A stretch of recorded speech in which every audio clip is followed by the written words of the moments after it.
Carta de São Paulo a Timóteo. Paulo, apóstolo de Jesus Cristo, pelo desígnio de Deus, referente à promessa de vida que temos em Cristo Jesus, a Timóteo, meu querido filho, graça, misericórdia e paz da parte de Deus, Pai, e de Cristo Jesus nosso Senhor.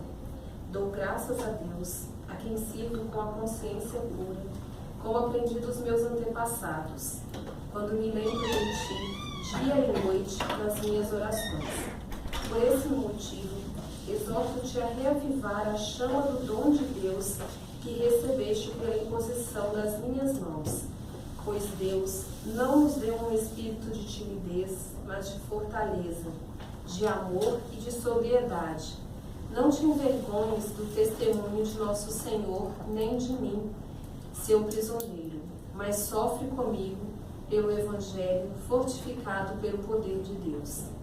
Deus nos salvou e nos chamou com uma vocação santa, não devido às nossas obras, mas em virtude do seu desígnio e de sua graça, que nos foi dada em Cristo Jesus desde toda a eternidade.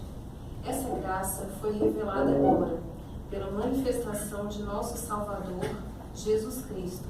Ele não só destruiu a morte, como também fez brilhar a vida e a imortalidade por meio do Evangelho, do qual foi constituído anunciador, apóstolo e mestre. Esta é a causa pela qual estou sofrendo, mas não me envergonho, porque sei em quem pus a minha fé, e tenho certeza de que Ele é capaz de guardar aquilo que me foi confiado até o grande dia. Palavra do Senhor. Graças a Deus. Salmo responsorial. Ó Senhor, para vós eu levanto meus olhos. Ó Senhor, para vós eu levanto meus olhos. Eu levanto meus olhos para vós, que habitais nos altos céus, como os olhos dos escravos estão fitos nas mãos do Senhor. Ó Senhor, para vós eu levanto meus olhos. Como os olhos das escravas estão fitos nas mãos de sua senhora, assim os nossos olhos no Senhor, até de nós ter piedade. Ó Senhor, para vós eu levanto meus olhos. Aleluia, Aleluia, aleluia, aleluia. Aleluia, aleluia, aleluia, aleluia.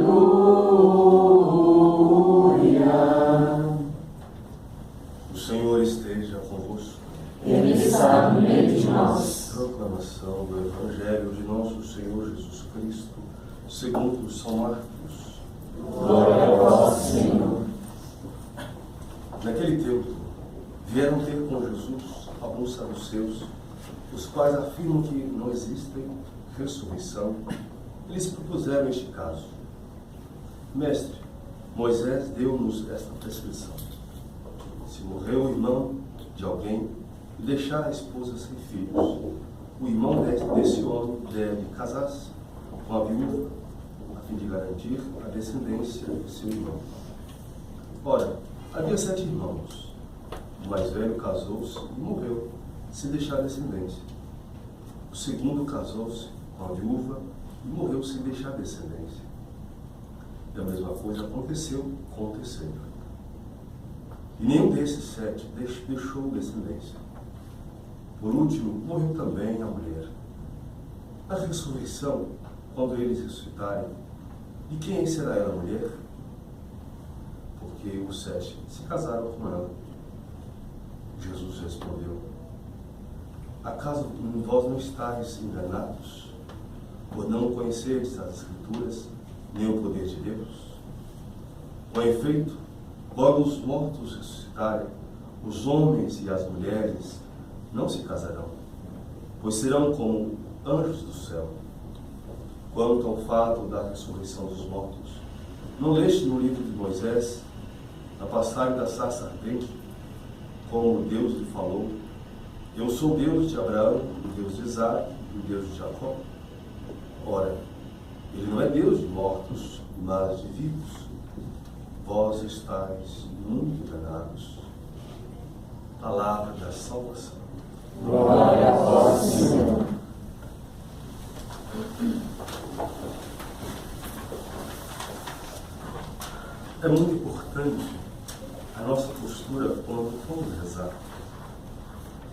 vamos dirigir uma prece a Jesus, porque a oração é diálogo. Esses homens, esse grupo de saduceus, eles não acreditavam na ressurreição. Não foram com a intenção e com a postura de ouvi-lo, de entendê-lo, de escutá-lo. Foram apenas para interrogá-lo e questioná-lo, colocá-lo à prova. É mais uma vez que eles faziam isso. Por não acreditar na ressurreição, traz uma casuística para a gente resolver.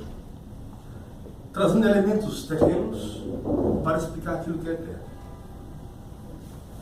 Eles afirmam não existir aquilo que eles não têm capacidade de existir. Como que o infinito pode definir o infinito? Como que o mortal define o mortal? É uma soberba. Mas que bom que eles foram a pessoa certa a perguntar. Aquele que é a ressurreição e que é a vida. Aquele que é o dono, o Senhor, o alfa e o ômega, princípio de todas as coisas. Né? Mas o Senhor percebe, e por 2 vezes a palavra diz, e repete esse evangelho, vós estáis enganados. O equívoco, muitas vezes, nos precipita no erro e na ignorância. A humildade, pelo contrário, nos faz enxergar e entender o segredo de Deus. Justino era filósofo, mestre em filosofia. Tinha alunos e podia usar a capa. Naquela época, quem usava a capa de filosofia era mestre, podia ter alunos. Né? No dia do seu martírio, morreu dele alguns cristãos que eram alunos de Justino. Ele em Roma, na verdade ele era da Samaria, para a Palestina, era palestinense, mas vai para Roma, estuda e dá aula de filosofia em Roma. Várias vezes Justino desenvolveu a mesa redonda dos assuntos filosóficos, mas dentro da fé cristã, e acabou sendo a catequese filosófica, e muitos se converteram ao cristianismo. Na época da perseguição de Cláudio, ele Marco Aurélio, quer dizer, mas o prefeito de Roma na época era rústico, e gostava e sabia da forma de Justino pela sua sabedoria. Né? Mas esse se converteu ao cristianismo, e para eles é uma religião pagã também, não bem aceita. Como que um cara de um gabarito como esse se converte a uma fé como essa? Depois tive a oportunidade de ler a ata do martírio de Justino, é muito bonito, né? O livro de seu martírio. Ele, antes de se martirizar, é interrogado sobre a sua fé. Por que você crê nisso? Como você vai crer num Deus que morreu? Mas Justino, no final, diz: você está certo disso? Morre por isso? Eu estou certo, estou convicto que eu confio no Senhor e que a vida eterna me espera. Essa convicção, né, e ele e todos os mártires, Justino, sendo filósofo de uma sabedoria tão grande, ele fez um caminho perfeito. Ele desceu. Ele colocou todas as suas capacidades, né, de conhecimento intelectual a serviço, submeteu ao Senhor. E com isso, depois ele usou para vencê-lo. Ou seja, ele colocou a filosofia, o seu conhecimento, a serviço do Senhor. Ele teve ela como um instrumento para conhecer Jesus. Isso foi louvável, porque quando nós fazemos o contrário, nós nos perdemos. Quando nós colocamos nosso conhecimento acima da fé, nós já estamos perdidos. Aí a arrogância e a presunção, já estamos mais longe do que perto. Então Justino conseguiu alcançar um grande conhecimento de Cristo, e esse conhecimento serviu no dia do seu martírio. Ele não negou a fé. Porque nós precisamos ter convicção de fé. Nós sabemos que a fé, ela exige, como no domingo passado, né? Jesus se admira da fé do centurião romano. Né? E o Senhor deve também admirar a nossa fé. Mas a nossa fé não pode ser pautada por sentimento e emoção e razão. A nossa fé precisa ser fé madura. A fé não implica ter sentimento. Fé é uma adesão àquilo que não se vê. Eu não vi o céu, mas eu creio um dia eu vou para lá. E tem que viver dessa forma, acreditando que um dia o Senhor estarei com ele na eternidade. Esses, por vezes, os saduceus não tiveram a resposta que queriam. Saíram mais confusos, porque não estava aberto a ouvir o Senhor. Muitos outros, como Justino, que foi com o seu conhecimento, ao experimentar o Senhor, ao encontrá-lo, se converteu. A nossa vida, todos os dias é dia de conversão. Todos os dias é dia de mudarmos de vida. O dia amanhece, não amanhece um novo dia. Para que esse dia que o Senhor nos dá? É para amarmos mais, perdoarmos mais, para sermos melhores. É importante, eu tenho alguns métodos, alguns objetivos para o dia a dia, para não nos perdermos. Acordo pela manhã e digo para mim mesmo: hoje eu quero ser melhor do que ontem. Se nós temos essa meta, nós precisamos avaliar. Se eu vivo hoje e não sei se foi melhor do que ontem, eu não sei como vai ser amanhã. É uma meta que a gente precisa ter para a vida. Isso é para quem quer ser santo. Não para quem é, porque não nascemos santos. Nós buscamos a santidade. Então, é para você nortear a própria vida. Eu tenho que chegar no final do dia, a igreja nos oferece as completas, né, do breviário. Você faz exame de consciência, como foi o seu dia, mas é preciso ter um propósito amanhã. O que eu vou fazer amanhã? Então, meu Deus, hoje eu quero ser melhor do que ontem. Quem é pai, um pai melhor, um marido melhor, um irmão melhor, um empregado melhor, né? Não melhor do que o outro, porque é competição. Melhor para o outro. Melhor para Deus. Amanhã eu quero ser melhor do que eu fui ontem. E se cada dia eu vou sendo melhor do que eu fui ontem, eu estou caminhando para a santidade. Eu estou caminhando ao encontro de Cristo. Eu estou me superando a cada dia. E o pior inimigo do homem não é o demônio. É ele mesmo. O nosso orgulho nos trai. O nosso sentimento nos arrasta. As paixões nos traem constantemente. Por isso, nós muitas vezes nos equivocamos com nossas ideias e sentimentos e depois nós somos traídos.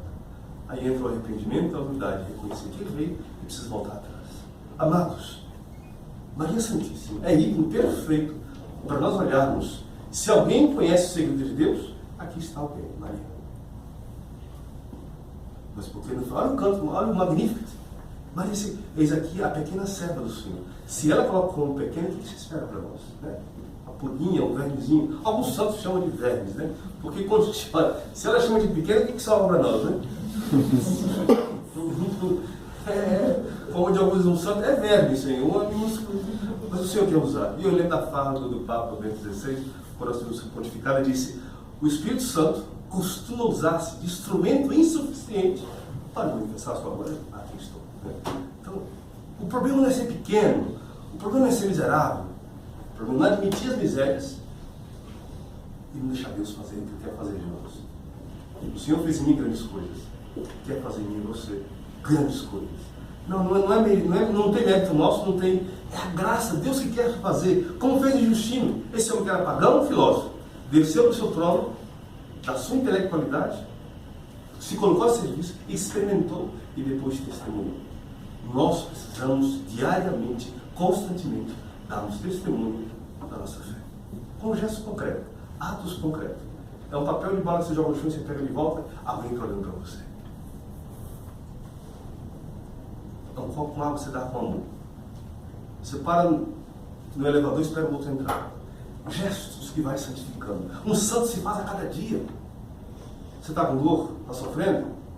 Um sorriso. Santa Teresinha dizia que um sorriso pode mudar um pensamento. Um dia um padre estava na estação de trem, ele estava de batinho, no colégio, e passou-se uma jovem por ele, ele deu um bom dia, ele deu um pequeno sorriso. Ela passou. Ela estava indo pular-se de cima do prédio daquele local. Aquele sorriso, aquele bom dia que o padre deu, ela voltou. Disse: padre, eu estava indo me suicidar agora. Mas o sorriso que você deu para mim, o olhar, me fez pensar na vida e voltou. É aquele que confessou o seu. O que custa o sorriso para nós? Não custa nada. Mas se Teresinha dizia que um sorriso pode mudar um pensamento. Mudemos o pensamento de muitas pessoas com um sorriso que vem da alma. Está com dor? Está sofrendo? E aí? O Senhor sofreu mais do que isso. Amém? Amém. Louvado seja o nosso Senhor Jesus Cristo. Assim seja, Senhor Pai.